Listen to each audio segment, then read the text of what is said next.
Hello, hello. This is Belle from Burbs. And as you can tell, I am outside in my beautiful backyard. The sun is shining. It's a great holiday. Monday is President's Day. I hope you're enjoying yourself and you're doing something for fun or starting your garden, thinking about it. Whatever it is, I hope you're having a great day. I'd like to welcome you to the channel. Thank you for my new subscribers. Thank you for those who have hung in there with me. I really do appreciate it. And whoo, as I said last night, now I have 110 subscribers. Woohoo, woo. This is awesome. So today I wanted to make a quick video about what I'm doing in the garden. And I'm hoping that my camera will be able to pick up this for you. But right now, I'm doing gardening plans. And as you can see, sorry for the shaking camera, I've got this part here that I'm working on today. And no matter what, if you have just a few, 3 or 4 pots, or you have whatever you have, no matter what you have to have a plan, okay? That's just real critical. So today, I'm going to draw for you my plan for the garden. And if you remember by looking at it, I have a top level here, and then I have a stairwell going down, and then I have pebbles in here. These are all the pebbles. And I have blueberry bushes over here, 3 of them, young ones. I hope they come up a little bit better. And then I have 2 areas of the garden here. I have on this corner right here, I have asparagus. So I have asparagus that comes up every year, and I keep it. I see that one of the asparagus plants is already started coming up, because asparagus is your first vegetable of your garden. It's usually a little frost tolerant, but I'm actually not going to put my garden in until around March, right after, I believe, the first frost will be over, right just a few days before Easter, or right after. I have to look back on the Farmer's Almanac. But anyway, now I'm just drawing out the plans, and this is what I'm going to do when I put in the garden. Over here, that the part that I showed you, I need to think about what I'm going to do. So I think this year, different from last year, is I'll go ahead and make this a watermelon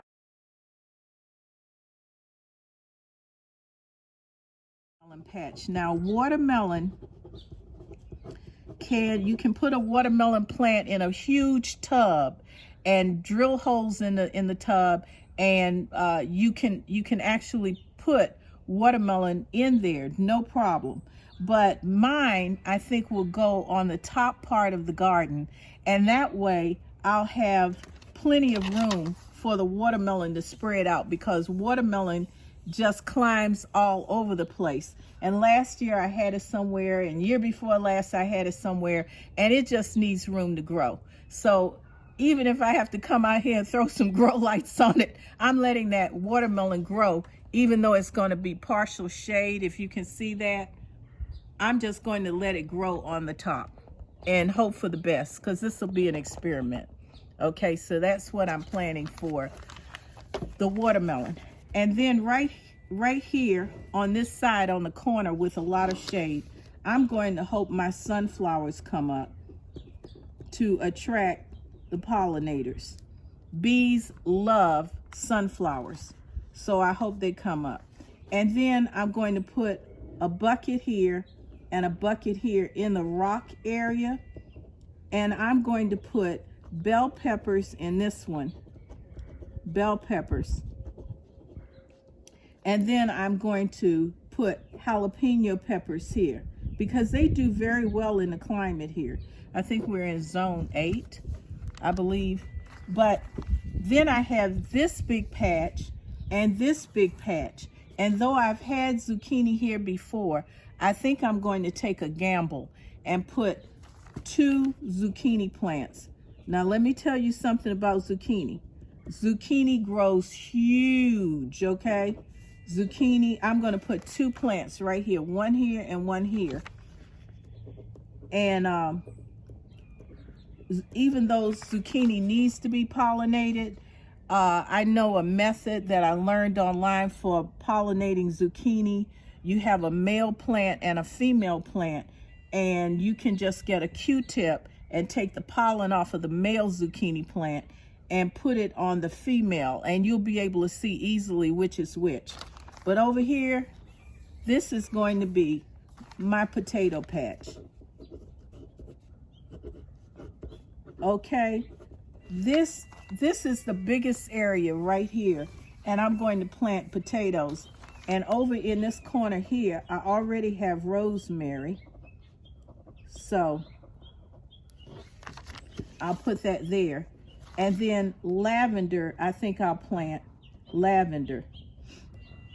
Okay, and then maybe, okay, right up in here, right where these rocks are, maybe the elephant ear plant will come back up, because usually I have the elephant ear is in here, so hopefully it will pop back up.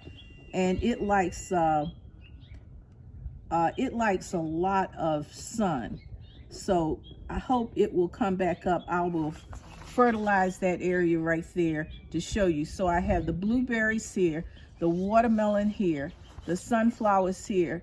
The asparagus is already coming up. And the trick about asparagus is that once you plant it, you have to hill up the plant.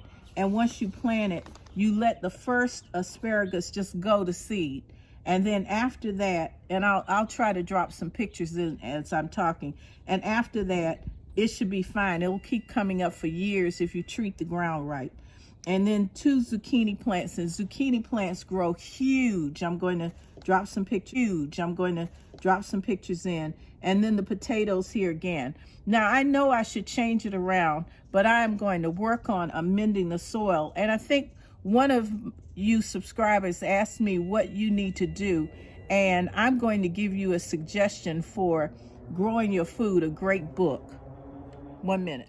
So a few years back, I came across a channel of LDS Prepper is his name, he and his wife.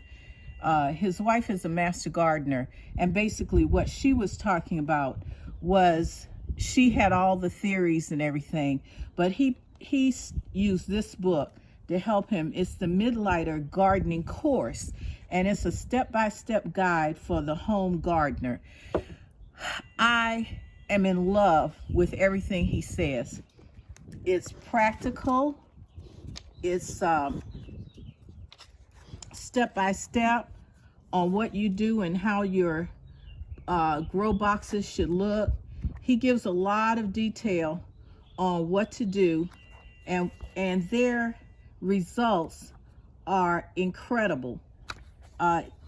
These are all crops. Look at the size of this food. And he talks about how you're supposed to water. I still haven't gotten that down yet, but there are really, really, really great tips and what you have to do and why you have to use the method, because it keeps the soil clean from bugs. Last year I had a huge slug problem, and even though they say lizards help, the lizards don't really help.